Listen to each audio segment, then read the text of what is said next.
what parts of our body we should be touching in front of people. Hey guys, it's Maggie from Mighty Girl, and I want to talk to you about privacy. This came up for us because we had the conversation about stranger danger, and we hadn't sort of started telling our kid anything about private parts or private anything. Like what parts of our body we should be touching in front of company and which parts are maybe better to touch when we're alone in our bedroom. Yeah, you know, we are constantly sort of discussing this stuff because I did buy him a book on people who might try to touch your private parts and, you know, how they're yours and et cetera, et cetera, et cetera. But then I do things like sort of like pat him on the incredibly adorable tush, that I'm realizing that's kind of conflicting information because I'm like, those are private, don't touch.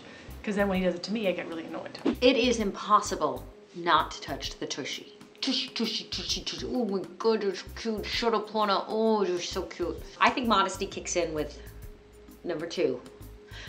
When my daughter said, when she first said, I need my privacy, I was like, oh my God. Because it had been like, how long? I don't know.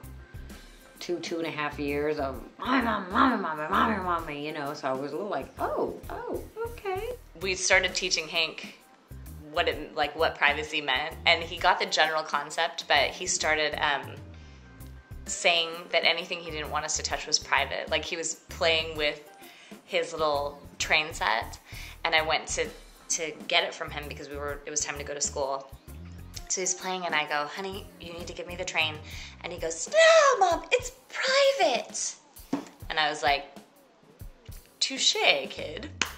The whole, like, you know, your private parts or where your bathing suit covers is something we've discussed with him from the beginning. He never quite got it. Well, he gets it now because he's 7.5, but in the beginning he didn't really get it. And he did spend about a year claiming anytime we touched him anywhere, like on his head, that was a private part. Shouldn't touch him. I had a friend whose daughter at 2 was quite a little, well, let's just call it what it was. She was a masturbator.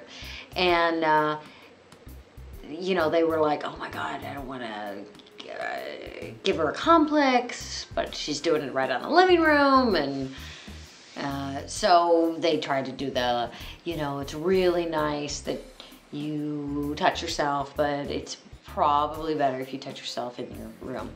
I pretty much just say just wash your hands afterwards. You know, some kids will like sort of,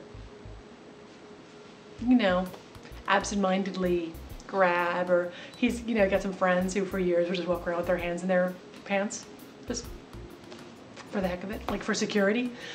He never really did that, so that was kind of good. I was kind of glad about that. We didn't have to have that particular discussion. Things you do in your room.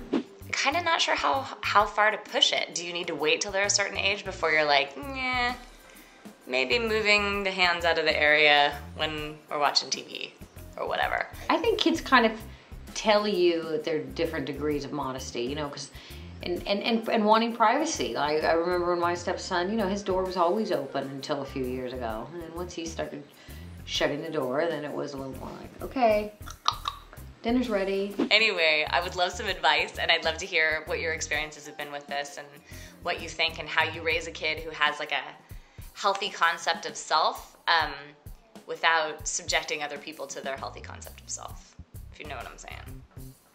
Join the Momversation at momversation.com.